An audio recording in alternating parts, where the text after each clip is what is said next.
অনেকই তো আটলাম। ভাই আর তো গলা টলা হুগাই গেছে। টলা হুগাই গেছে। এখন তো একটু মজু খাওয়া টিয়া আছে? না টেহা তো ভাই বাড়িতে লই না না, ওটা বাইতে থই দিবে, বাইতে লইয়া আসতে টিয়া পয়সা বুঝা পয়সা। আরে ভাই এই কি ভাই ভাই এই যে মজু টুজু খাইতাম ভাই।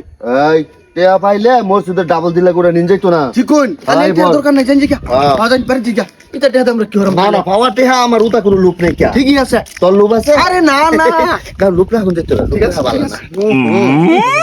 মজু খান যাইতো না টেহা যাই, যাই, বিকাল বেলা দেখা হইবো বাবু, হ্যাঁ? আচ্ছা ঠিক আছে ওকে।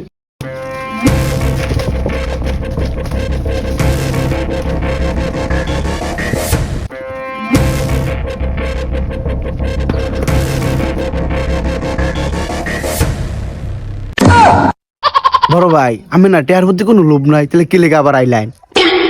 না মানে ঘটনা হইলো কি, মজু খাইবার মন চাইছেন তো, দুই ভাই অনেকক্ষণ আডলাম না, যাও দুইজনে মিলে একটা মজু খাই গে, কারণ ওই যে মসজিদ দিলে ডাবল লাগে, মজু খাইলে ডাবল লাগে না। ঠিক বলেছো ভাই, চুমুক এই অ্যাকশন।